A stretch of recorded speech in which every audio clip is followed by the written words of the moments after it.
What's up guys, Quinn here. Welcome back to another video. On today's video, I'm going to be giving you an update on Billy Donovan's 180-gallon aquarium behind me here. There's been some big time evolution since the last time we showed this aquarium, so you're definitely going to want to stay tuned to check these out. So, let's dive right in. So it's been about 6 months since we last showed this aquarium when me and Troy showed up on a snowy New Year's Eve and introduced 3 new fish to this aquarium. All 3 are looking absolutely awesome.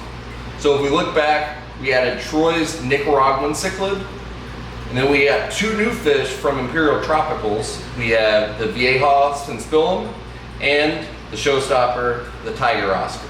So if you recall, the tiger Oscar was really small compared to the rest of the adult cichlids that have been in this aquarium for over 3 years. What I was really worried about when we introduced that tiger Oscar was, would it be able to survive that initial 1 to 2 week acclimation period? Because we all know that if tiger Oscars are able to survive that, they grow really fast and they tend to have a pretty dominating personality. And I would have been pretty confident that it will make it through the rest of the weeks after that. So I'm happy to announce the tiger Oscar is alive and doing very well. It has probably quadrupled in size and is already probably the tank boss of this aquarium. He is truly the show-stopping fish in this aquarium, and that's to say something because these fish are all pretty large and very beautiful. So anytime I drop food in the aquarium, the tiger Oscar is the first one there to try to swoop up all of that. It's probably about half the size as Troy's that is now in his big plywood aquarium. But in just 6 months, the size of this fish is just absolutely absurd. It's already about the same size as the Texas cichlid. The chocolate cichlid in this aquarium is also huge.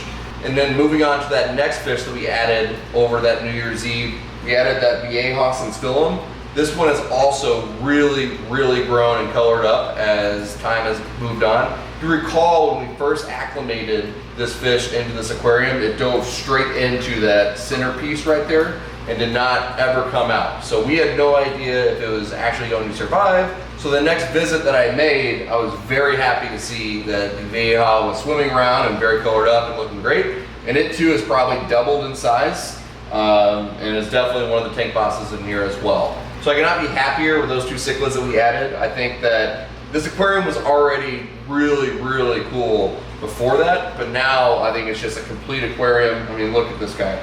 He's just absolutely stunning. They always say that Oscars have some of the most personality and they're kind of like a pet, and just could not be happier that it made it through those first couple weeks and is just doing absolutely awesome. As for the Nicaraguan, see it over here. At first it was kind of moving around the sand like it always did in Troy's aquarium.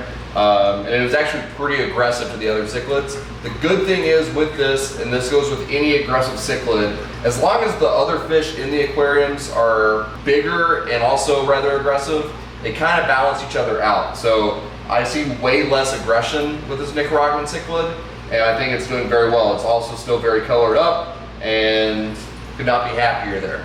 So as for some of the other cichlids in this aquarium, the biggest is the Texas cichlid that's seen here. We really lucked out with this Texas cichlid as it is not super aggressive. I've really never seen it attack any of the cichlids in this aquarium. Then you have this huge chocolate cichlid right here. Reminds me of our childhood pet fish that we had as a chocolate cichlid. And then I really like this convict. It's kind of hiding out back here.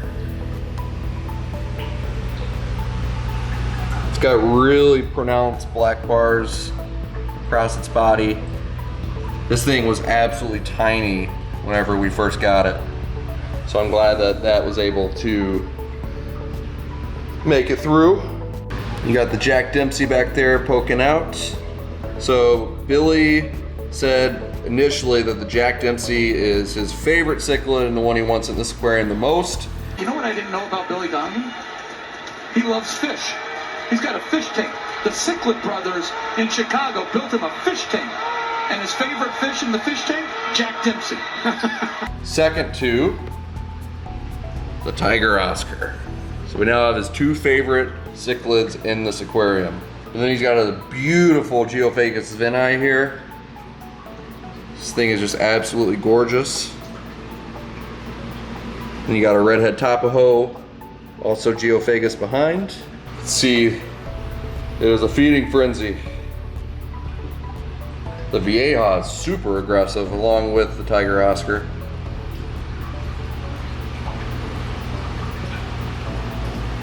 You got the Nicaraguan back there behind Texas. You also have the rainbow cichlid right here. So you might ask, how do I provide maintenance for this aquarium? I do not live in the residence and I work kind of on the south suburbs where all my aquariums are. Troy's up in the north suburbs where all of his aquariums are. Well, the answer is I show up about 1 or 2 times a month and I provide about a 60% water change as I'm here. And then as for the 2 FX6 filters, I clean one about every 3 months. And by doing that, it has really been a good balance, and all these fish in this aquarium has always stayed very healthy.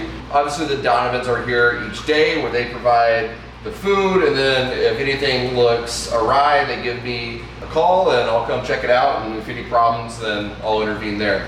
But overall, the system has worked really well. And I like to brag that I might be the perfect person for this job because this is basically exactly what I do with my aquariums at my school over summer, where I'm not there every single day, even though I am there a lot of the time for football and track camp. But basically I have a great friend that is a dean's aide at my school. We'll pop in each day just to give a quick check on the aquarium to see if everything's running and everything, and then he'll also feed the aquariums as well. So anytime the Donovans are gone for an extended period of time and I can't be here every single day, I will set up a auto feeder. My favorite is the Eheim here. This is not the perfect answer. I always set it at a pretty low feeding amount. You can adjust if you want to do 1 turn or 2 turns or multiple times. The most important thing is you don't want to overfeed your aquarium. That's whenever your water parameters are going to get totally out of whack, and then that's when problems occur. So I kind of set it at kind of the low medium setting for the amount of food that they need each day, and then I'll pop in every few days just to make sure everything's working well, and then I'll give them kind of an extra feeding there to make up for anything that's lacking whenever this is set up. So I've noticed with our new friend the Oscar here that he knows exactly where this is set up, and he is just always hovering right here. I do set up some guardrails here because they do tend to try to nudge the lid to get more food to drop in, especially this smart Oscar here. When I come back, sometimes the guardrails are actually dislodged there. So with the tiger Oscar, I think that he loves the auto feeder because he thinks he can control it, but ultimately it works out pretty well. So I'm gonna get started on my regular scheduled water change here. I am going to clean one of the filters as well, so it is kind of a more lengthy visit here, and hopefully this aquarium will look even better than it does right now. All right, let's get to it.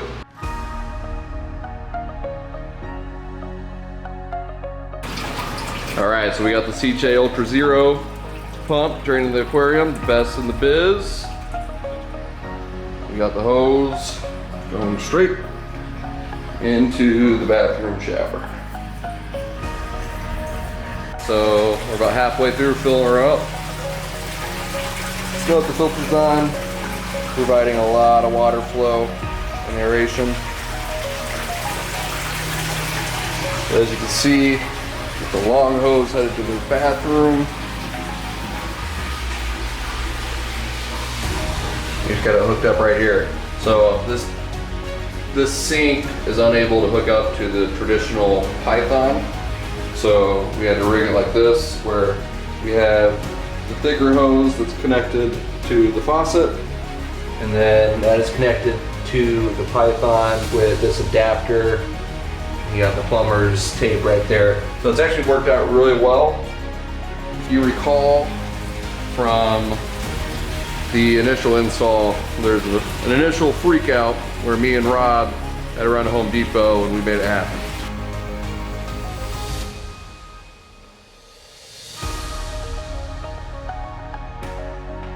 All right guys, so that's it for today's video. I hope you enjoyed the awesome evolution of those awesome cichlids. We'll see you next time.